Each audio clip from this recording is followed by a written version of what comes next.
امام بخاری رحمۃ اللہ علیہ کا مشہور واقعہ ہے۔ ایک مرتبہ کشتی میں سفر کر رہے تھے۔ اس وقت ان کے پاس 1000 اشرفی تھی۔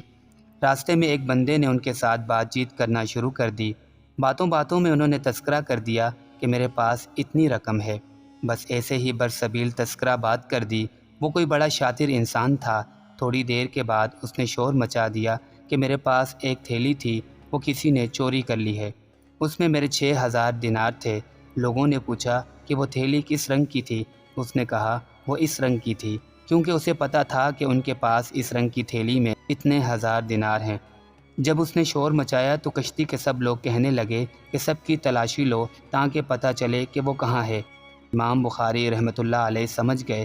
انہوں نے دل ہی دل میں سوچا کہ اگر لوگ تلاشی لیں گے اور انہیں میرے پاس سے تھیلی مل جائے گی تو مجھے سب لوگ چور سمجھیں گے۔ اس بندے کو پکا پتہ تھا کہ میرے رشتہ دار بھی میرے ساتھ ہیں۔ جب ان کی تلاشی لی جائے گی اور ان کے پاس اسے پائیں گے تو لے لیں گے۔ چنانچہ انہوں نے تلاشی لینا شروع کر دی۔ جب تلاشی لیتے لیتے امام بخاری رحمۃ اللہ علیہ کے پاس آئے اور ان کی تلاشی لی تو ان کے پاس بھی تھیلی نہیں تھی۔ پوری کشتی میں سے تھیلی کہیں سے نہ ملی۔ اس نے اپنی جھوٹ اور بناوٹی پریشانی کا مزید اظہار کیا۔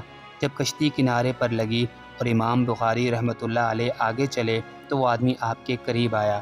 اس نے حضرت سے معافی مانگی اور کہا، جی میں بہت شرمندہ ہوں، میں نے آپ کے ساتھ بڑی زیادتی کی ہے۔ آپ اچھے بندے ہیں، لہٰذا مجھے معاف کر دیں۔ حضرت امام بخاری رحمۃ اللہ علیہ نے فرمایا، میں نے تجھے معاف کر دیا۔ پھر اس نے سوال کیا، حضرت آپ نے مجھے معاف تو کر دیا، مگر مجھے یہ سمجھ نہیں آئی کہ آپ نے وہ تھیلی چھپائی کہاں تھی؟ فرمایا، جب میں نے اعلان سنا کہ تھیلی چوری ہو گئی ہے تو میں سمجھ گیا تھا۔ میں چونکہ کنارے پر بیٹھا تھا اسی لیے میں نے وہ تھیلی چپکے سے دریا میں گرا دی۔ اس نے حیران ہو کر پوچھا، 6000 دینار کی تھیلی دریا میں پھینک دی؟ فرمایا، ہاں، اگر میں اسے اپنے پاس رکھتا تو لوگ مجھے چور سمجھتے۔ کیا مجھ سے کوئی حدیث کی روایت کرتا؟